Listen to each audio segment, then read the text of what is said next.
ఆంధ్రప్రదేశ్ రాష్ట్ర గ్రామ రెవెన్యూ సంఘం రాష్ట్ర అధ్యక్షులు గారు, అలాగే ఆంధ్రప్రదేశ్ ప్రభుత్వ ఉద్యోగుల సంఘం రాష్ట్ర కార్యదర్శిగా ఉన్నాను. ప్రస్తుతం రాష్ట్రంలో బీఆర్ఓలు ఎదుర్కొన్న సమస్యలపై ఈరోజు ప్రెస్ క్లబ్లో మా రాష్ట్ర కమిటీ సమావేశం ఏర్పాటు చేసుకుని కొన్ని విషయాలు చర్చించడం జరిగింది.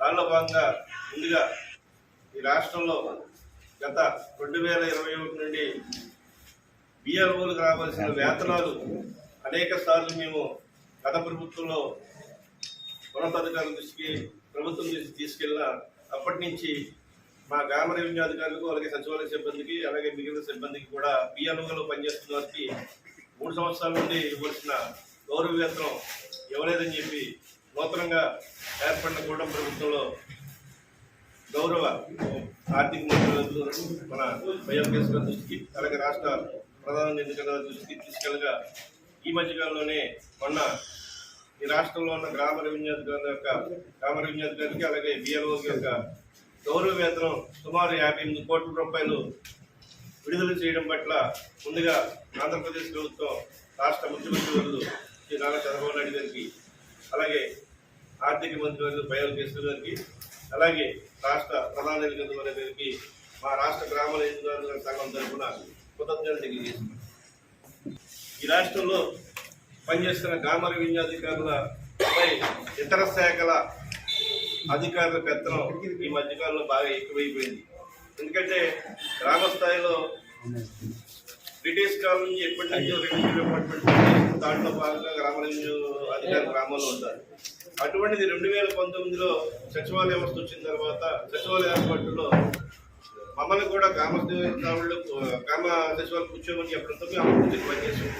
కానీ మన రోజు కూడా వాలంటరీ వ్యవస్థ ద్వారా చేయించిన పనులు ఇప్పుడు గ్రామ సచివాలయ సిబ్బంది చేస్తున్నారు, విఆర్ఓలు చేస్తున్నారు, అందరూ చేస్తారు. ఈ 6 నెలల నుంచి కూడా ప్రభుత్వం ఉద్దేశించిన పెన్షన్ పథకంలో ఉదయం 5 గంటలకి వెళ్దామని చెప్పి అధికారులు ఒత్తిడి చేస్తారు. అంటే ముఖ్యమంత్రి గారి యొక్క ఆదేశాలు పాటించాలి, అధికారుల ఆదేశాలు పాటించాలని చెప్పి తప్పకుండా యాక్చువల్గా మేము గతంలో కూడా పంచాయతీ సెక్రటరీలు కొన్ని గ్రామాలలో లేకపోతే విఆర్ఓలు కూడా ఇచ్చిన పరిస్థితులు ఉన్నాయి. మేము ఇచ్చాం పంచాయతీ ఆఫీసులో, ఎవరైనా బెటరేస్ ఇంటికి కూడా ఇచ్చాం. కానీ సచివాలయ వ్యవస్థ వచ్చిన తర్వాత వాలంటీర్లుగా పనిచేయడం వాళ్ళ 1వ తారీఖు 5వ తారీఖు ఇవ్వడం జరిగింది. కానీ నూతన ప్రభుత్వం వచ్చిన తర్వాత వాలంటీర్లు లేకపోయినా మా ప్రభుత్వంలో పెన్షన్ మీరు ఇంటికి వెళ్ళి ఇస్తామనే ఉద్దేశంతో 5 గంటలకి ఒక ప్రోగ్రాం లాంచ్ చేశారు. ఇది 1 నెలే కదా అని చెప్పి అందరూ కూడా ఆ ప్రజలకు సేవ చేయడం ఉద్దేశంలో 10 నెలలు వెళ్ళారు. అలా 1 నెల కాదు, 2 నెలలు కాదు, 3 నెలలు, 6 నెలలు వచ్చింది. 6 నెలలు వచ్చినా మళ్ళీ ఉదయం 5 గంటలకి వెళ్ళబడితే అప్పుడే సర్టిఫికేట్ పెట్టేశారు.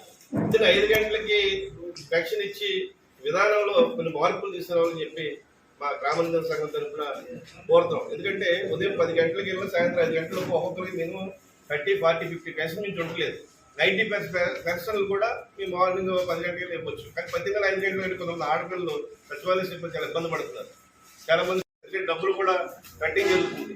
ఆ రకమైన పరిస్థితులు ఉండడం వల్ల ప్రభుత్వం యొక్క ఆలోచనలు మేము కాదలం. కానీ ఈ విధానాన్ని కొంచెం వెసులుబాటు ఇచ్చి ఉదయం 10 గంటల నుంచి పెన్షన్ ఇచ్చి కార్యక్రమం చేయాలని చెప్పి మా గ్రామ కోరుతున్నాం. ఎందుకంటే పెన్షన్ వెల్ఫేర్ అసిస్టెంట్ అని చెప్పి ఒక సిస్టమ్ ఏర్పాటు చేసి వాళ్ళ సచివాలయం ఇచ్చారు. కానీ ఈ ప్రభుత్వం వచ్చిన తర్వాత అందరినీ కూడా ఇంక్లూడ్ చేసి మమ్మల్ని కూడా ఇవ్వమంటారు. మేము ఇవ్వడానికి బాధపడలే. కానీ మాకున్న ఇబ్బందులు రెవెన్యూలో అనేక రకమైన పనులు ఉంటాయి. ఎనీ టైం పనిచేస్తాం మేము. అటువంటిది మాకు ఈ మధ్యకాలంలో బయోమెట్రిక్ అనే విధానం తీసుకొచ్చారు. గతంలో 2021లో గత ప్రభుత్వం కూడా గ్రామ సచివాలయ వ్యవస్థలో అక్కడ పనిచేస్తున్న సచివాలయ సిబ్బందికి మాత్రమే బయోమెట్రిక్ పెట్టారు. మేము గ్రేడ్ 1 వాళ్ళందరూ కూడా ఎగ్జిస్టింగ్ గ్రేడ్ 1 విఆర్ఓస్ అందరూ తహసీల్దార్ డీడీఓలో పనిచేస్తాం. కానీ అప్పట్లో మమ్మల్ని అక్కడ ఎవరిని కూడా ఇన్వాల్వ్ చేయలేదు. కానీ ప్రభుత్వం వచ్చిన తర్వాత గత నవంబర్లో ఒక మెమో ఇచ్చారు. ప్లస్ ఈ నెలలో 19వ మెమో ఇచ్చారు. 24లో మెమో ఇచ్చారు. కేవలం బయోమెట్రిక్ తోటే జీతాలు వేయమంటారు, జీతాలు బిల్లు పెట్టమంటారు. అంటే ఉదయం 10 గంటలకు 10:30లో బయోమెట్రిక్ వేస్తే జీతం వస్తుందంట. మళ్ళీ సాయంత్రం వేయకపోతే జీతం. ఇది రెవెన్యూ డిపార్ట్మెంట్లో పనిచేసి ఉద్యోగులు సాధ్యమని ఒకటి నేను సభాముఖంగా ప్రభుత్వాన్ని ప్రశ్నిస్తున్నాను. ఎందుకంటే జిఎస్డబ్ల్యూ అధికారి వారు ఒక 3 సర్టిఫికేట్లు ఇచ్చారు ఈ మధ్యకాలంలో. గతంలో చీఫ్ సెక్రటరీ గారు 22 డిసెంబర్లో ఒక సర్క్యులర్ ఇచ్చారు. ఇదేంటంటే ఏపీఎఫ్ఆర్ఎస్ లో ఏమన్నారు, all employers in phase recognition system లో ఏమని ఆల్ కింద నుంచి పై దాకా సెక్రటరీ సిబ్బంది దాకా ఏమన్నారు. దాంట్లో కొన్ని విసులుబాట్లు ఉంటాయి. ఏంటంటే అక్కడ వేయచ్చు, ఎక్కడికైనా వెళ్తే టూర్ కూడా రాసుకుని అక్కడ వేయచ్చు, సచివాలయంకి వెళ్తే సచివాలయం వేయచ్చు, హైకోర్టుకి వెళ్తే హైకోర్టుకి వేయచ్చు, లేకపోతే ఎంఆర్ఎస్. కానీ ఇప్పుడున్న పరిస్థితుల్లో మీరు 10:30కి సాయంత్రం 5 గంటలకి ఏమని కొత్త యాప్ తీసుకొచ్చారు. ఆ కొత్త యాప్లో ఏంటంటే 10:30 లోపు వేస్తేనే మొదలు పడుతుంది, మళ్ళీ 5 గంటలకి వేస్తేనే మొదలు పడుతుంది. మాకు 5:30, 6 తర్వాత టీసీ గారు రమ్మంటారు, అయితే ఎంఆర్ఓ రమ్మంటారు, మీటింగ్ పెడతారు. అది మాకు సాధ్యమని మేము ప్రశ్నిస్తున్నాం. గతంలో మాకు అదర్ ఆప్షన్ సిస్టాన్ని జిఎస్డబ్ల్యూలో మేము అప్పుడు కోరగా, ఇబ్బందులు ఉన్నాయి కోరగా, జిఎస్డబ్ల్యూ యాప్లో కూడా అదర్ ఆప్షన్ ఇచ్చారు, అక్కడ ఏమని చెప్పారు. తర్వాత 2022లో చీఫ్ సెక్రటరీ గారు ఈ ఎఫ్ఆర్ఎస్ సిస్టమ్ తీసుకొచ్చారు. అది ఎఫ్ఆర్ఎస్ సిస్టమ్ అనేది రాష్ట్రంలో ఉందా లేదా? ఈ రాష్ట్రంలో పనిచేస్తున్న కేవలం సచివాలయ సిబ్బందికే జీతాలతో కట్టమని ఆదేశాలు ఇస్తారా? ఈ రాష్ట్రంలో ఎన్ని లక్షల మంది ఉద్యోగులకి ఆ విధానం లేదా ఏంటి? అంటే గత ప్రభుత్వం తీసుకొచ్చిన సచివాలయ వ్యవస్థ మీద మీకు మేము రెవెన్యూ డిపార్ట్మెంట్ లో గత ఎంతోగా పనిచేస్తున్నాం. ఇప్పుడు ఆల్రెడీ ప్రభుత్వం ప్రక్షాళన చేద్దాం, సచివాలయ వ్యవస్థ చెబుతారు, ఎవరు లైన్ డిపార్ట్మెంట్ లో పంపుతారు. మేము స్వయంగా కోరుతున్నాం గౌరవ ముఖ్యమంత్రి గారు.